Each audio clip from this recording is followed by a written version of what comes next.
This is Arthur with Musiq Express, and today we'll be going over the 2-5-1 chord progression. This is by far one of the most used chord progressions in all of music. Like, subscribe, comment, and click on the notification bell. So, to play this 2-5-1 chord progression, we're going to need two things. We're going to need to know our scales, and we're going to need to know our intervals. I'm going to show you why. So, as far as scales is concerned, we're going to start off with the C major chord for this. So, the key of C, we have C as the 1, D as the 2, E as the 3, F as the 4, G as the 5, A as the 6, B as the 7, and C as the 1.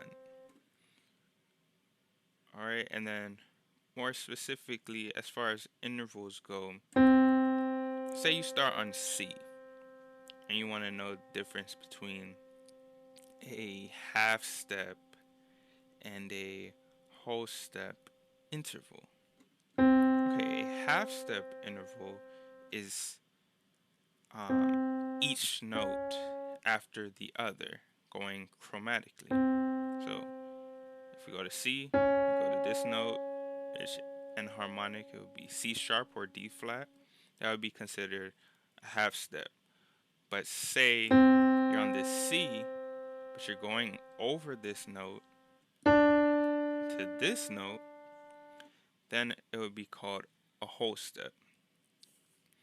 And out of this, we have these different intervals which simply work as distance throughout the piano or in music in general. Just like we would say something is a foot away, 6 feet away, so on and so forth. So, as we get started, we're going to start with this 2 minor voicing. And to get all of the numbers that are associated to this, what we need to do is just count using the scale from wherever we left off from. So in this case, it'll be D, which is the 2. So if we have 1, this would be 1, 2, 3, 4, 5, 6, 7. So we have that so far. We have the 1 and the 7, right, of that particular scale. Be considered a minor 7th interval. Then if we keep going, this is the 3rd. 1, 2, 3, right? So in general, the 3rd and the 7th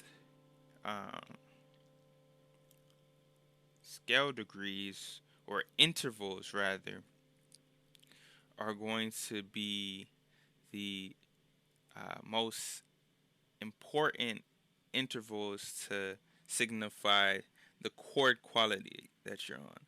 When I say chord quality, whether you're on a major, you're on a minor, you're on a dominant chord, things like that. So here we have a minor 7th and a minor 3rd. So that's what's signifying the minor voicing. As we continue, we have the 5th of this scale. Then this E would be the 9th. Alright, 1, 2, 3, 4, 5, 6, 7, 8, 9. Alright, so that's where we have this D minor 9 voicing. Then we go to the 5. Now at the 5 we have the 1, the 3, and this is the flat 7. So that was a major 3rd and a flat 7. When you have a major 3rd and a flat 7, this is signifying a dominant chord voicing. Alright, and then we continue from there with the 9th and the 13th. And we're getting these numbers once again, just playing the C major scale just starting from this G. 1, 2, 3, 4, 5, 6, 7, 8, 9, 10, 11, 12, 13. Okay. And we could go into more specifics of what modes they are, but we're going to keep it here for now. Alright, so these are the two chords for the 2 and the 5. 2, 5. Then we're going to go to the 1. Alright, and now with this chord we have the 1, 2, 3, 4, 5, 6, 7. The 1 and the 7, major 7. We have the 3rd. So now a major 7th and a major 3rd is going to give you a major 7th interval. Then we're going to go to the 5. Then this D is going to be the 9. Same things apply. 1, 2, 3, 3rd. 5, 1, 2, 3, 4, 5. Then this 9. 1, 2, 3, 4, 5, 6, 7, 8, 9. Alright. Now from here, let's play it. 2, minor 9, 5, G9, 13, to 1, major 7, major 9 chord, actually. Okay, and to get this through the other keys, what we're going to do is the same thing. And we're going to go through this going down whole steps. Okay, so we have this one for the C major, so 2, 5, 1. Now let's go to B flat, 2, 5, 1.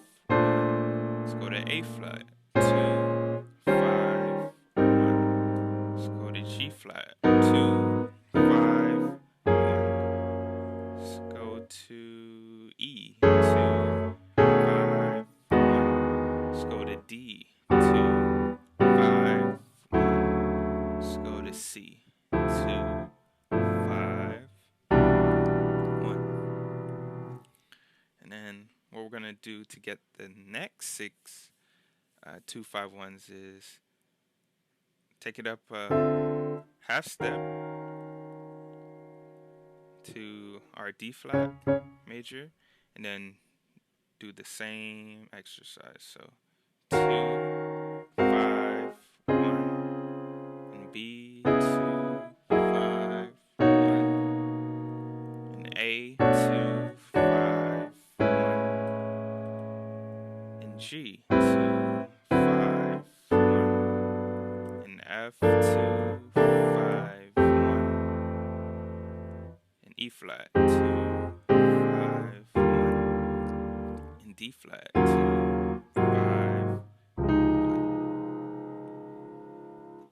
And that is all 12 keys.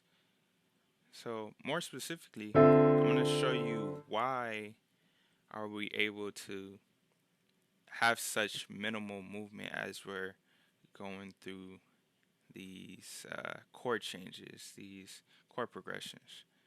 The reason being is the specific voicings that we are playing.